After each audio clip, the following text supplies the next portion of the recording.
rebuilding America.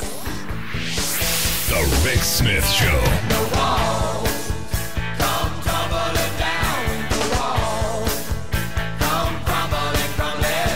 The walls come tumbling, tumbling down. And welcome back to the Rick Smith Show. Check out the website, thericksmithshow.com. Questions, comments, something on your mind, you can email me, rick@thericksmithshow.com. So earlier in the week, we were talking about the right wing who's going ballistic. Oh, the Sequester didn't hurt anyone. The planes aren't falling out from the sky. Those were reasonable cuts. But as we talked about earlier in the week, there are some 5,000 cancer patients in New York not getting the chemotherapy because the money's not there. And we're seeing these cuts, the real effects that they're having. And I'm telling you, every day it's going to get that much worse. Which is why I've asked about Robert Weiner, former spokesman for the White House National Drug Policy Officer and also former Chief of Staff for the House Committee on Aging and the Subcommittee on Health, to come talk to us about his piece titled, "You Can't Sequester Cancer." Bob, thanks for taking time for me. It's a pleasure. Rick, I always love talking with you, and it's been, maybe 6 months since we talked last, so good to catch up with you. I appreciate you taking time for me. I look at this Sequester, and the story, this story in New York, 5,000 seniors who can't get cancer treatment, Bob. That's taken the imagination of the country by storm, when people who need chemotherapy are being sentenced to death by the sequester, and a third of the people who need it in some cancer clinics can't get it. There were 18,000 scientists, Rick, in Washington for the American Association for Cancer Research National Convention this week. And they turned from being wonky scientists looking through their microscopes. And my wife was one of them. She is a cancer researcher at George Washington. She's discovered a gene activated in 80% of women with breast cancer, and she's working on a suppressor and a blood test, real life-saving situations where she has had grants from NIH, DOD, and luckily she has private sector grants also from Komen and Avon. Most recently, she just got a nice chunk from Avon to continue that critical research that she's doing. But those scientists are saying that NIH has lost 20% of its grant capacity, 20%. Over the last decade, and now they're being frozen into ice. They're being completely frozen out of new grants now because of the sequester. NIH won't give any new grants. They're simply maintaining old grants. And so what's happening is the 30%, now we get a little wonky ourselves, but the 30% reduction in mortality that's occurred in the last 3 decades because of the research, it's stopped dead. We're cutting off our nose to spite our face, and people will be dying now from all the different cancers that are out there, whether it's breast or testicular or prostate, all of the different cancers, ovarian and lung and so forth. That is really ridiculous, what we are doing with this sequester. Yeah, so but the they Washington won. Times picked up on it. The Republicans newspaper picked up on the piece that we wrote because it's a bipartisan piece. Everybody gets cancer. Yeah, and I saw the statistics. One in half of men and a third of women. That's right. That's exactly right. 40,000 women a year die from breast cancer. 40,000 a year. 1.6 million people in America get cancer every year. They contract cancer every year. So there you had people like Cokie Roberts, who herself is a cancer survivor, who moderated the rally with these thousands of wonky scientists yelling in tune to the beat of drums, more progress, more hope, more life. And that kind of thing gets national attention. So I'm glad that the piece did take. I'm glad the Washington Times ran it. And it's just part of what we're going through now, Rick, and it's a tragedy. Yep. It's not only, as we've all said, it's not just the scientists and the cancer patients, and that's real. It's kids that are stopped from preschool. It's teachers who won't be having jobs. It's all these things that affect us. It's nutrition. It's senior programs. And the thing is, it's corrections officers who are like here in Pennsylvania just before the sequester went into effect. There was a corrections officer killed on the job because he was by himself putting inmates away. It's insane to me that we've gone with this hatchet and we've just taken broad swaths of funding away from vital programs. And when I read your piece, and you can take a look at Robert Weiner's piece at thericksmithshow.com. Just click on his name; it'll take you there. You Can't Sequester Cancer is the name of it. By me and by my wife, Dr. Patricia Berg. So we had the technical expertise of the real cancer researcher in it too. Here's what frustrates me. I see 18,000 scientists and researchers and people who should be working to cure cancer. I see them out in the streets for a rally when they should be in their labs and they should be funded and doing the work because, hey, you know what? 1 in 2 men, Bob, that means one of us. That's potentially. Right, Rick. That's exactly right. And 1 out of 3 women. So, I mean, it's just a horrible disease, We all die from something, Rick. But in our lifetime, think of it. It's common sense, as people say. When I was a kid, I'm 66. The lifespan was in the 50s. Now it's close to 80. That's the dimension of what the research has been able to accomplish, and we're going to stop that. We're going to stop that kind of progress. Can't afford it, Bob. We're broke. But now Can't right. afford it, We're Bob. broke because in fact, they won't stop the tax breaks for the oil companies. GE.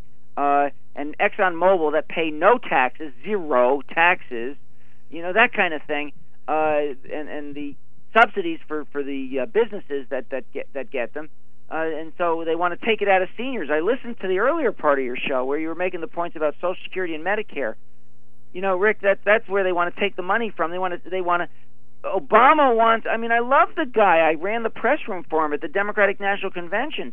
But when he wants to cut Social Security after he said he won't, to me that's outrageous. I was yesterday at Obama's Rose Garden budget announcement, and then at the OMB Sperling and the Democratic Policy Council joint news conference afterwards, when they amplified the budget, and White House Press Secretary Jay Carney called on me. Can I tell this story? Sure, absolutely. I was going to ask you about it because here's the reality: is they keep telling us we're broke, we don't have the money, and where are we going to get it? We're going to steal it from my grandmother and my future. So I asked the question. at the White House news conference, and they mumbled some incomprehensible answer about the cuts to Social Security and Medicare. I asked, don't the proposed cuts, and I wrote it down because I read from what I wrote. I didn't want to be babbling like an incomprehensible, loony here. So I actually read the question. Don't the proposed cuts to appease Boehner just increase poverty among the elderly? And if you means test, don't you crumble overall support for the programs? And I said, that's what Claude Pepper pointed out about why means testing is not in the programs. And I also pointed out that means testing is illogical because the bottom 50% of seniors get 90% of their income from Social Security. So you would totally mess up the program's success by the cuts and revaluing. And I pointed out that Social Security and Medicare have reduced poverty among the elderly from 65% before those programs, Social Security and Medicare, to 7% now. And then the transcript of their rambling responses that followed is almost funny if the outcome weren't so dangerous. The way they handled the question, Rick, was the four of them, those four agencies, OMB and the Economic Policy Council, Domestic Policy Council, and the chair, and the President's Chief Economic Advisor, moderated by Jay Carney, the press secretary. The four of them looked at each other, not knowing quite how to answer the question, and finally they stared at Sperling, because he's the most political, so he picked up and did the answer, and he started talking about how no one will really get hurt. They'll still be getting some benefits no matter what you're making. And the president is fully committed to not hurting any seniors, and no one who needs the help will stop getting it. It's just outright untrue. When you're talking about half of seniors get 90% of their income from Social Security, you're taking away their money. Yep. That's actually what you're doing. So they had no answer to it. And the point that you're making on your show of lobby against this, rally against it, talk to your congressman about it, is really the only thing that you can do. Because I remember when, in 1983, as you pointed out, I was the chief of staff of the House Aging Committee, when Claude Pepper made the first Save Social Security arrangements that was designed to last for 70 years. We're not 70 years past 83. The Social Security is solvent for another at least 30 years, and counting with the money that seniors have paid in. They just want to take the money and spend it on other things. as they've been doing for years. And I remember when Pepper even didn't want to make that first deal because Social Security was pretty much solvent, and he didn't want to raise the age from 65 to 67. He said, no, no, no, no, I won't do it. And I remember he was really just, no, no, no. He was just very unhappy about it completely. And then he got pushed and cajoled and persuaded, I guess, that it was going to be much worse if he didn't agree to this deal. And that's the same thing that could happen now. People are saying it isn't going to happen. They're not going to do this chain CPI, which translates as $1,000 less money for seniors after a while. No, Bob, no, they're savings. Didn't you know we're getting savings?